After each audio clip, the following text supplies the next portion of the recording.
यसलाई भन्छ च्याबल खोला पुल। यतापट्टि चाहिँ मनरी गाउँपालिका वडा नम्बर 2 यो पुरै पारी। यताबाट यता यो खोला कटेर यता आएपछि चाहिँ मनरी गाउँपालिका वडा नम्बर 1। यतापट्टि चाहिँ गोवनपानी झुल्यान भन्छ, यतापट्टि चाहिँ पर्ता झुल्यान भन्छ। अनि यहाँबाट यो बाटो चाहिँ यो ठ्याक्कै अब हाम्रो बारीतिर पुग्ने गरी बनेको बाटो हो। अब यहाँबाट टुई टुई टुई टुई गएपछि यहाँबाट त्यो आउँदैछन् त्यो सबै यो घाँसे कुँडारहरू हो। यहीँबाट बाटो छ, सब हाम्रो भन्छ मेरो छोरोले। यतातिर कुँडारै कुँडार छ। अब खोला बाढी पहिरो लाग्ला भनौँ भने यसरी तार जाली गरेर ड्याममा बाँधेको छ।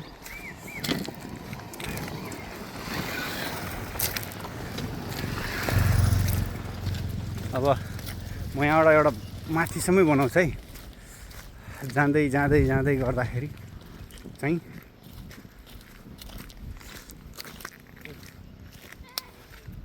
पानी बन्द भइसक्यो। भर्खर पानी परेर मकै छर्नु भएको रहेछ यतातिर चाहिँ। यतातिर अब माथि चाहिँ पहिलाको पानीमा छर्नु भएको रहेछ, उम्रिसक्यो। यहाँ चाहिँ अहिले पछिको पानीमा छर्नु भएको रहेछ, उम्रे छैन। हाम्रो पनि यस्तै पारा हुन्थ्यो पहिला। उताबाट त्यो पर्सनल बाटो हो।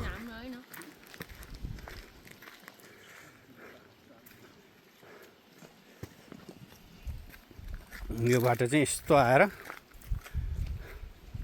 यसरी गएर त्यो परेन्छ पनि हुर्क्यो। यस्तो गरी तल्लोबारीमा जाने भने त गइएन नि। यहाँबाट हिँडिरह मेरो छोरा पछाडि हिँड्दा आज भोक लागेको छ यसलाई। गाउँ हेर्ने म जन्मिया गाउँ भनेर खुब रक गर्दै थियो। बुवा बच्चाले ओड्ने छाता उठाउनु भएको छ। छैन पानी परे छैन।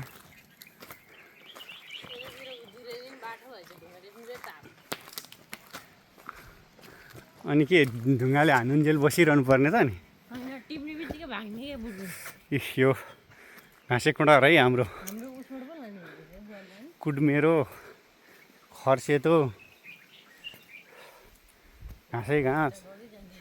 अनि यहाँ तामा खानालाई बाँस छ यता। त्यता मात्रै होइन, यो सबै हो है। यो रोडको दायाँ बायाँ निमारो। आधा किलोमिटरै पर्छ साँच्ची नै। यता पनि मकै त उम्रिसक्यो अरे। खतरा जङ्गल जस्तो लागिरह होला तपाईँहरूलाई हेर्दा गाइज। यहाँ खतरा जङ्गल जस्तो लाग्यो होला। गिठा खाने भने छ र, गिठा उम्रिएर छ नि। गजबको गिठाई यत्रो हुन्छ।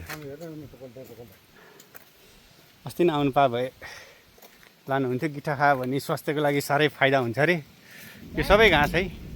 यो काब्रो, यतातिर पाडरी भन्छ हामीले चाहिँ, अरूले त के भन्छन् कुनी।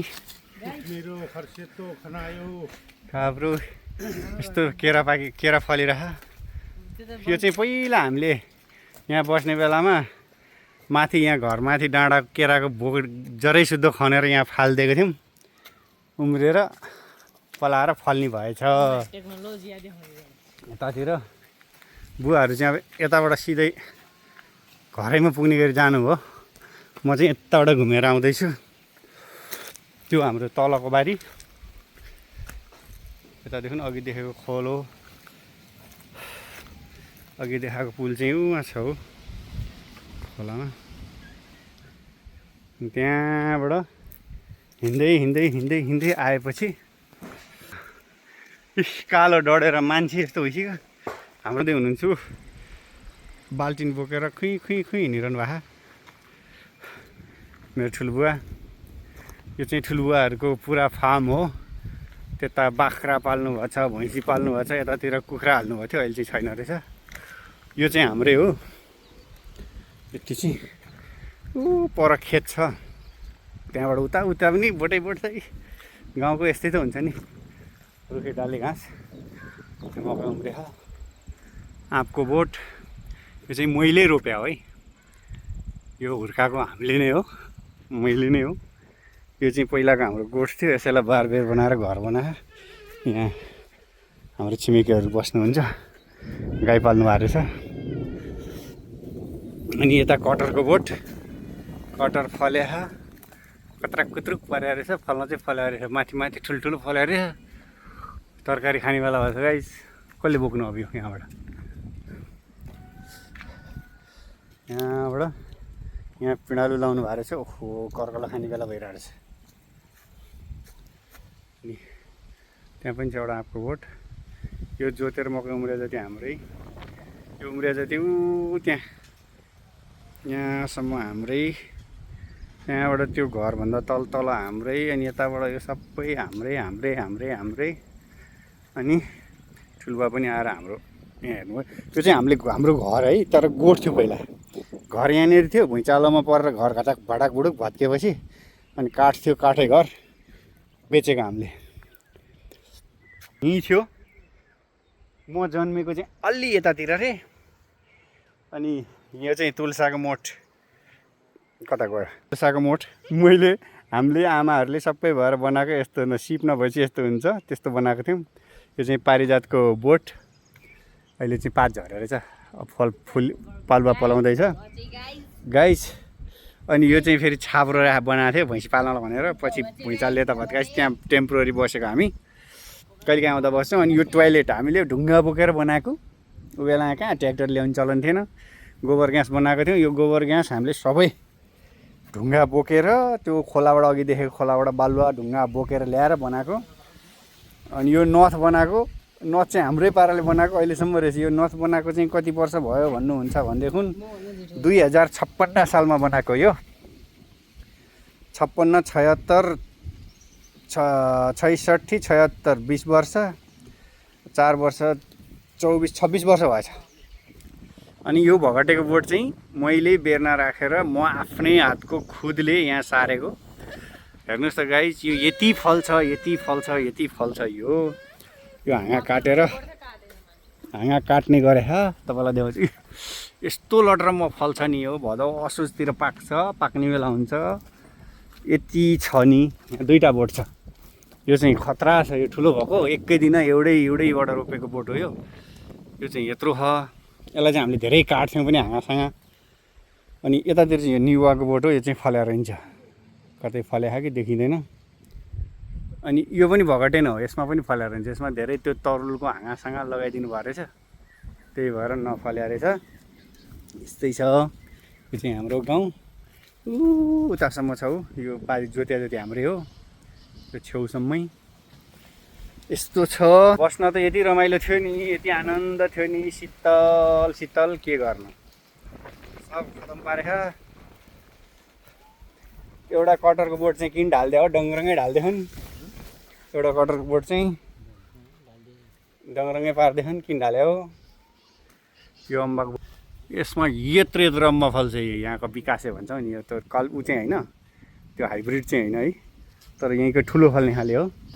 यो किम्बुको बोट चाहिँ हाम्रो साथीको घरमा लास्ट किम्बु पाक्थ्यो, अनि खाना जान्थ्यौँ, मिठो लाग्थ्यो, आफ्नो पनि होस् भनेर मैले यत्रो यो कान्छी औँला जत्रो ल्याएर यहाँ गाडेको थियो। अनि यो हाँगा पलाएर यत्रो भएको, यसको यो घाँस झारेर केही राख्दैन नि, निख्रेको छ किम्बु चाहिँ।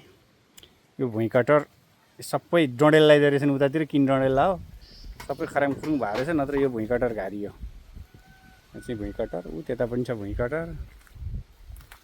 यो चाहिँ हामीले दाउरा राख्नलाई यस्तो गोठ बनाएको थियौँ यहाँनिर, अहिले पनि खामाहरू रहेछ। यो हाम्रो सबैभन्दा ठुलो झाङ थियो, काटे गरेर सिध्याएछन्। काभ्रोको रुख मर्नी गरी गर्मी भयो भने यसको तल आएर बसेपछि शीतल हुन्थ्यो पहिला। अब यो पनि ठिउर्याइदिएछन्। हाम्रोतिर चाहिँ टुप्पोलाई छाट्नु भनेको चाहिँ ठिउर्याउनु भन्छ होइन, टुप्पोबाट काट्नलाई चाहिँ। अरूले चाहिँ के भन्छन् कुनि। यो छाप्रो पहिला यहाँ भैँसी पालेको थियो, गाई पालेको थियो, अहिले यतातिर पाल्नु भएको रहेछ। यो चाहिँ पत्कर ल्याएर राख्नु भएको रहेछ, मलको लागि भनेर होला। ऊ त्यहाँ मेरो साथी गणेशको घर, यो चाहिँ मेरो साथी जिग्रीको घर हो। यतापट्टि हाम्रो छिमेकीको घर, ऊ त्यहाँ हाम्रो काका घर। यतापट्टि काका घर, काका त बित्नु भइहाल्यो, काकाको छोराहरू बस्छन्। त्यहाँ चाहिँ हाम्रो लामा बाजेको घर उतातिर। कटर बबाल त्यसरी भन्छ छोरो, यो बबाल भएर के गर्नु, बोकेर लानु सक्दैन भाइ।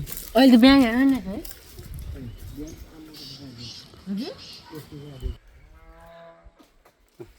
हरूको निरीक्षण गर्दै हुनुहुन्छ, कति आँप फल्यो के फल्यो भनेर। त्यहाँ फल्छ उही कोतपुर भने कहाँ केही देख्नै पर्दैन, कत्रो बढे भन्छ यो मुलाहरू। नहान्न हुँदैन, यहाँ झरेको त भत्रगोल खानी भयो त होइन। यो धारामा पानी आउँछ, टाढा कुवाबाट ल्याउनु पर्थ्यो, अनि यहाँ धारा आउनु थालेपछि सजिलो भएको थियो। अहिले धारा साह्रो बन्द भएछ, पानी यता निक्लिँदो रहेछ। तल जाँदैन ए, यहाँ दिउँसो मात्रै आउँछ है कि यति मात्रै हो? आहा, यहाँ सिस्नो लगाएर तेरो दैला त सिस्नु पनि नअम्रियोस् भन्थे क्या अरे, सिस्नु त झाङ भयो त।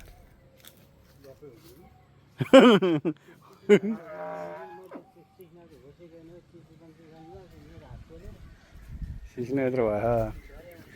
म जन्मिँदाखेरि 40 वर्ष अगाडि हाम्रो आमा सुत्केरी हुँदाखेरि अनि यो आरुको बोट देखाएर अनि जोगाएर राखेर छोपेर राखेर अनि त्यो लिएर आएर रोप्नु भारे।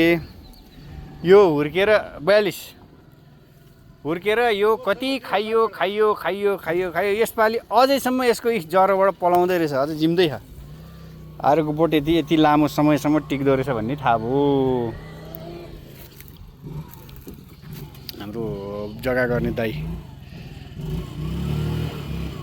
काम गर्ने दाइले अटो लिएर आउनुभयो, अटो चलाउनुहुन्छ। यस्तै सिस्नो थाल ढेडुवालेमा आँप खान थाल्यो। कहाँ मिठो छ है, यता हेर्दा त्यो मुख नबिगारिकन कराम टोक्छ।